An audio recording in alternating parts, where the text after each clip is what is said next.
Ministry isn't about avoiding failure. It's about trusting God with the outcome. I don't know where you are right now or the challenges that you're struggling with. No doubt if you're involved in the church involves people, and people are broken and people sin. And so it is a challenge, especially when a group of sinners and broken people try to get together and come together, and oftentimes their own stuff gets in the way. And so ministry is going to come with elements of failure. And so we can't avoid it, but it's about trusting God with those outcomes. Hello, everyone, and welcome to the Sowers Podcast. My name is Matt Naismith, and I am your host. On this podcast, we share stories from church planters and leaders who are influencing kingdom movement and impacting their communities.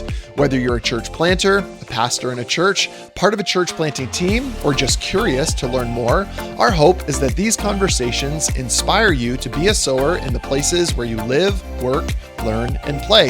If this podcast blesses you, we'd love for you to share episodes and subscribe on your preferred platform. Now, let's dive into our next conversation.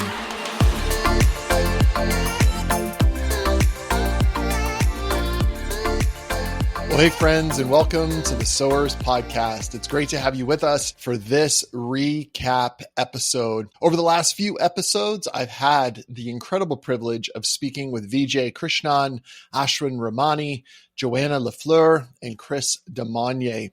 4 leaders, and if you've listened to the episode, you will know this, with powerful insights on calling, leadership, evangelism, and digital ministry. Each of their journeys is a testimony to God's faithfulness. And today we're going to be pulling together some of the key themes from our conversations to reflect on how we can be more faithful in our own ministries. So whether you are a church planter, a pastor, a campus leader, or someone just looking to grow more in your own faith and mission, my prayer, as always, is that you would continue to become a sower and to be equipped and to be inspired to be a sower in the places where you live, work, learn, and play. And so with that, let's dive into some themes that we're weaving through the last number of episodes. The first theme is this, and this is number 1, calling doesn't always make sense at first. One of the biggest takeaways from both Vijay Krishnan and Ashwin Ramani is that calling doesn't always happen the way that we expect. Vijay, as he shared, spent 11 years in brand marketing before stepping into ministry. He didn't set out to be a pastor, but through volunteering, wrestling with doubt, and stepping out in faith, he discovered his passion for church planting. Ashwin, on the other hand, was raised in a Hindu family in India, wrestling with deep questions about suffering, and he found grace in Jesus through an online conversation on a chat room. Chris Demonier started his career as a probation officer, then he worked as a church receptionist, and now he serves as a teaching pastor and lead pastor of one of Village Church's sites here in Canada. So here's the takeaway. Your calling isn't always immediate.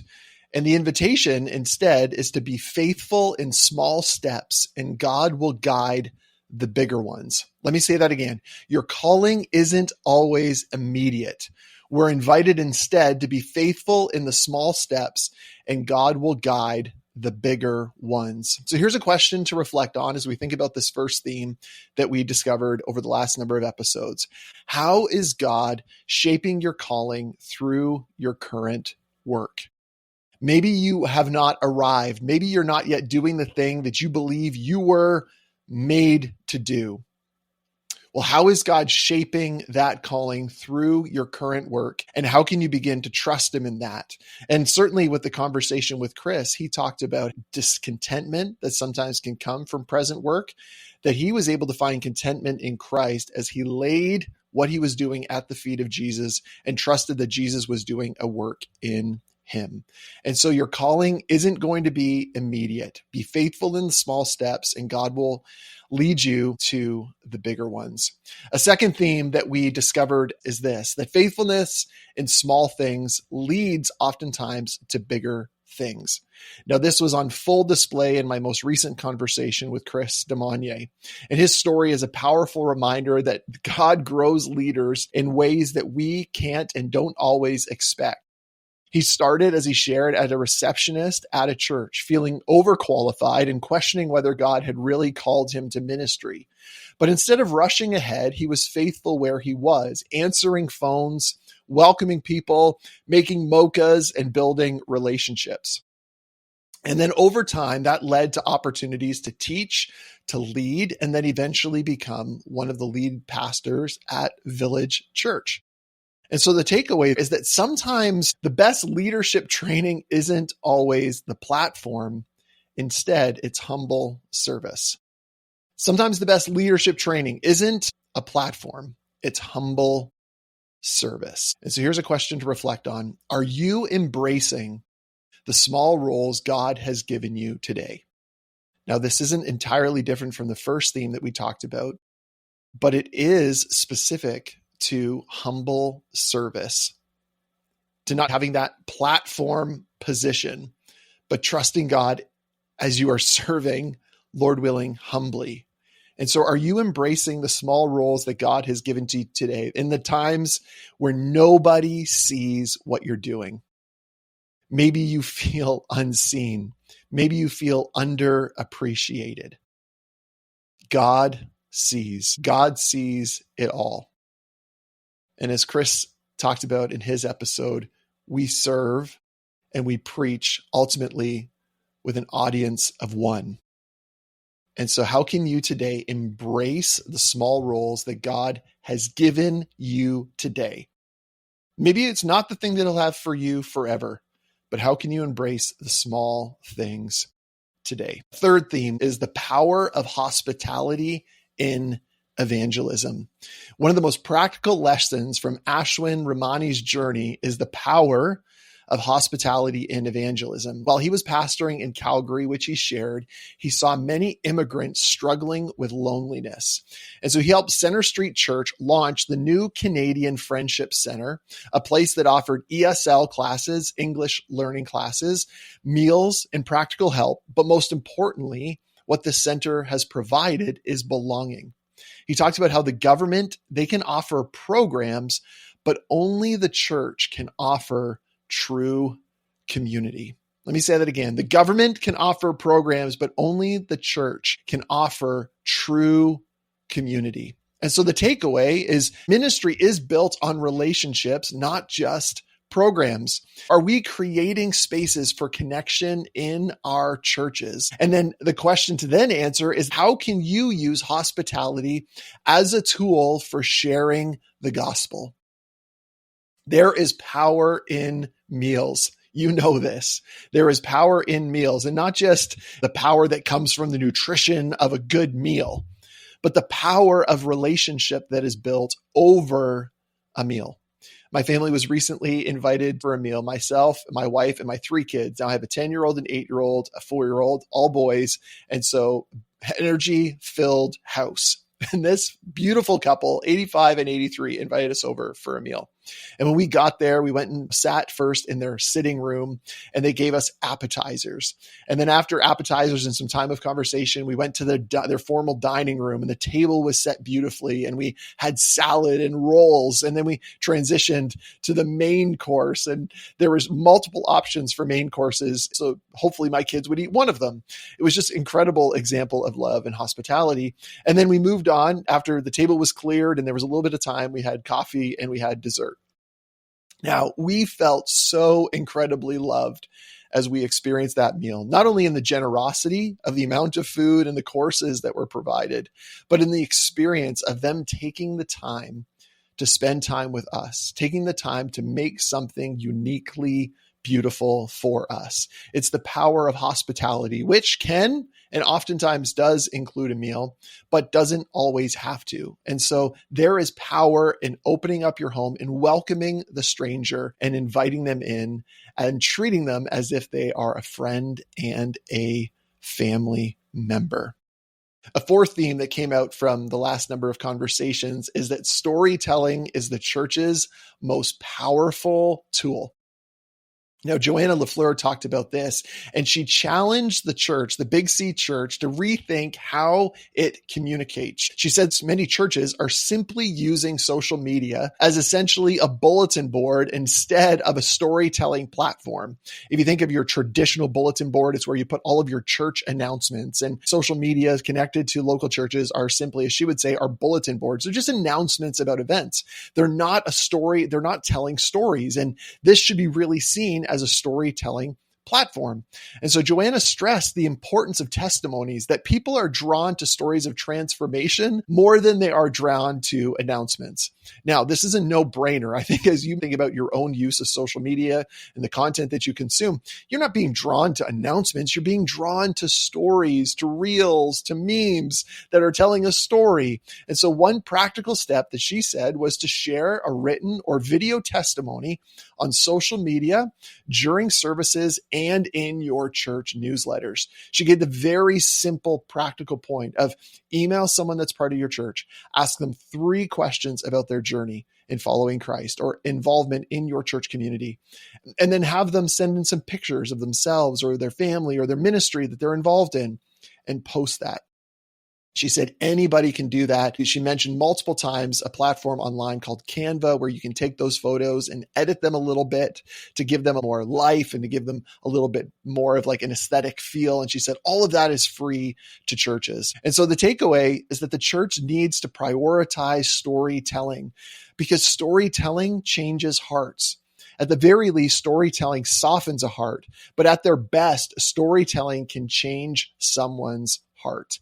And so here's a question to reflect on. What story of transformation is happening in your ministry right now? What is a story of transformation that is happening in your ministry right now? Maybe you're not keeping your eyes open or aware to the stories that are happening in your ministry right now. To that end, I'd encourage you to put your ear to the ground or ask somebody that is around you, hey, I'd love to hear what's going on in our church. I'd love to hear the stories that are happening. Get your ear to the ground, hear the stories, and then provide opportunities through digital forms in the middle of a service, in an email newsletter to share this story with your congregation and then with those who may be engaging with you in a digital format. The 5th theme is that Canada is more spiritually open than we may think.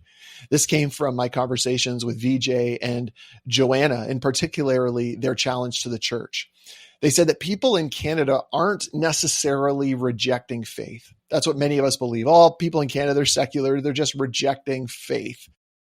What they would say is no, people in Canada are not rejecting faith. They just don't know where to turn. VJ talked about how many people are searching for meaning through meditation, psychedelics, and just broad spirituality, while churches begin to assume that they aren't interested. Joanna talked about there are alpha groups across Canada that are overflowing, showing that there are people across our country who are actually hungry for more spiritual conversation. Now, we're going to dig into this theme a little bit more in my conversation next week, which I'll tell you about in a little bit. But there is a hunger for spiritual things in Canada. Joanna said that 76% of people, if you were to invite them to come to church with you, would actually come with you. But only like close to 1 or 2%, I believe that she mentioned, are actually providing that invitation. There is a huge discrepancy between those two statistics. That if over 70% of people would say yes to participating or coming with you to a church service, and only 1 to 2% are actually asking, that is deeply concerning.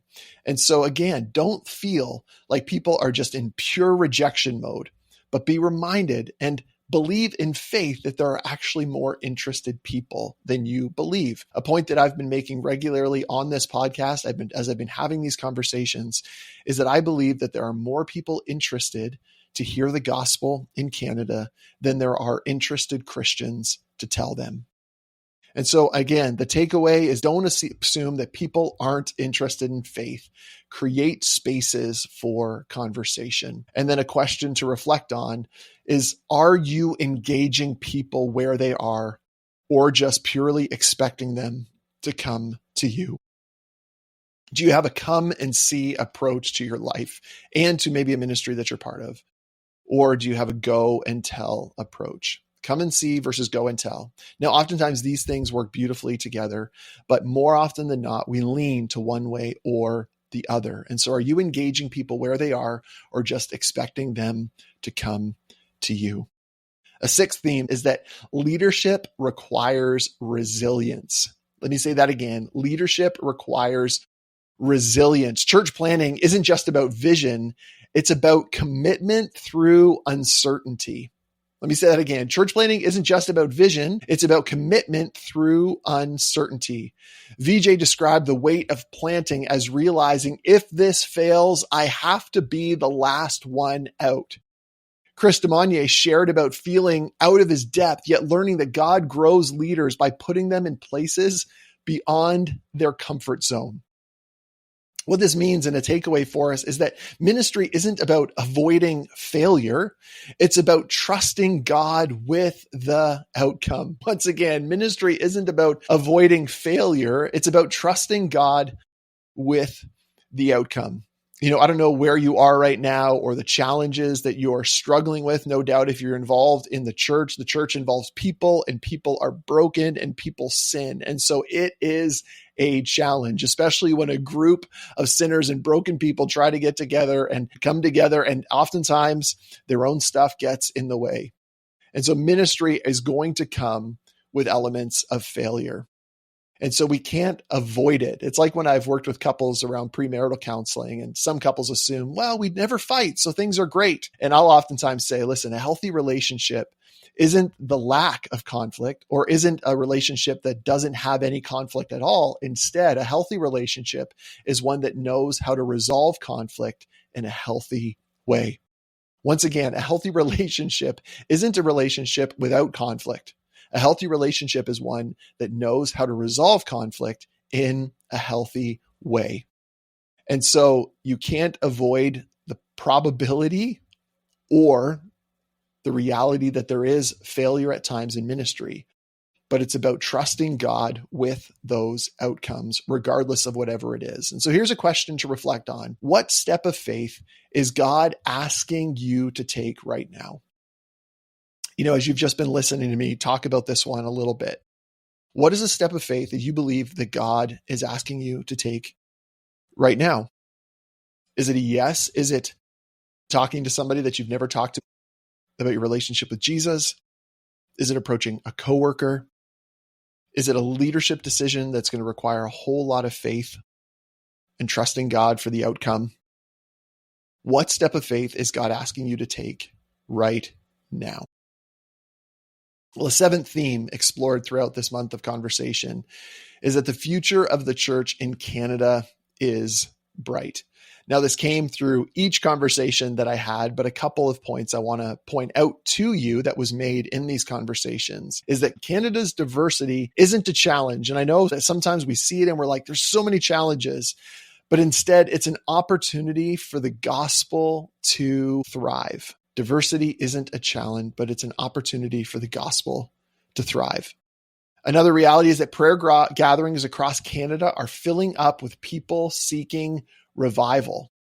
You remember Joanna told that story of a prayer gathering in downtown Toronto where they expected 150 to 200 people, and then close to 1,000 people showed up for this prayer gathering across denominations of Christians in Toronto gathering together. Absolutely amazing. Here's the takeaway. The Canadian church isn't dying. In fact, it's probably being reshaped for something new. I'll say that one again. I hope this sets in for you. The Canadian church isn't dying. It's being reshaped for something new. All of us have maybe been familiar with something called the growth curve. And in most things, there's this growth curve where new ideas are introduced, new leadership comes in, and there's a bit of growth. But then over time, that curve starts to move towards a downward trajectory. And generally, before that happens, it's encouraged, and thought leaders and business leaders or coaches will oftentimes encourage an element of organizational growth, personal growth, staff growth, whatever it needs to be in order to help that organization continue on a new growth curve. Now, that's an important point. It's a new growth curve or something new. So while the church in Canada in the future will certainly look different than it does today, that's not necessarily a bad thing. And I know that there will be people wanting to hold on to what they experienced in the past.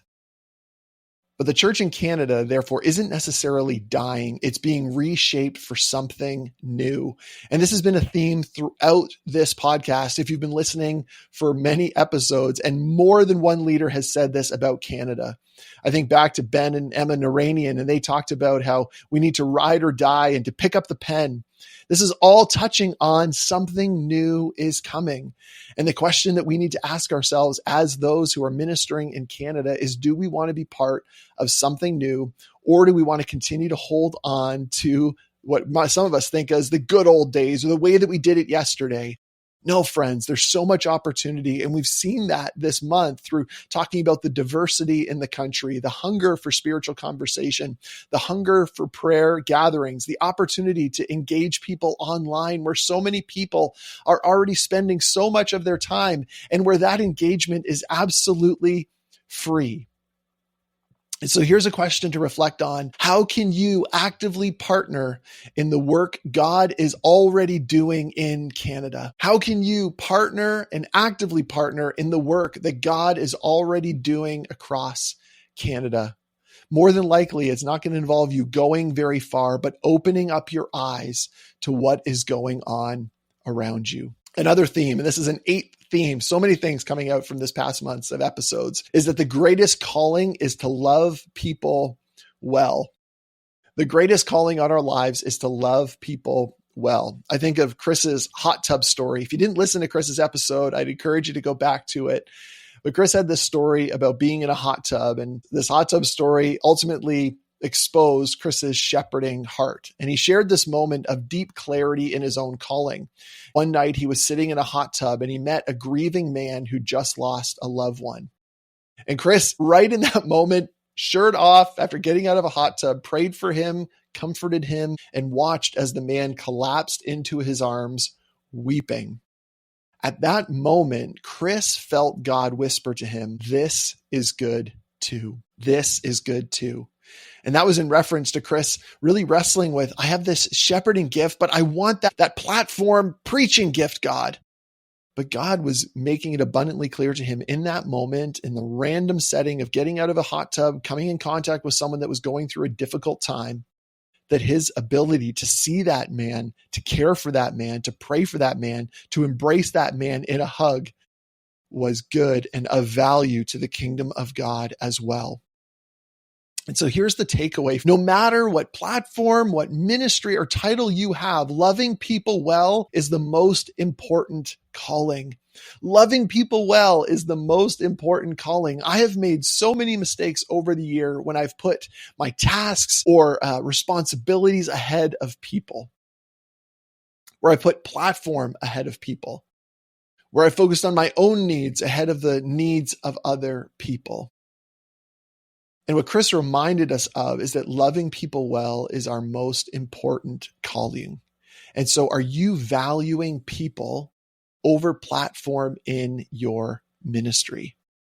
As I said, I can confess that there have been multiple times in which I valued platform over people. And the result is that I oftentimes hurt the people that are around me. I'm grateful to God's grace who forgives me and loves me through that. But one lesson that I've certainly been learning over the years, and that was emphasized again through that conversation with Chris, is that I'm being invited by God as he values me to value people over platform in ministry. And so as we wrap up this recap episode, I simply want to encourage you to steward the story that God has given you. Every leader that I spoke with this month emphasized the same truth, that God is moving.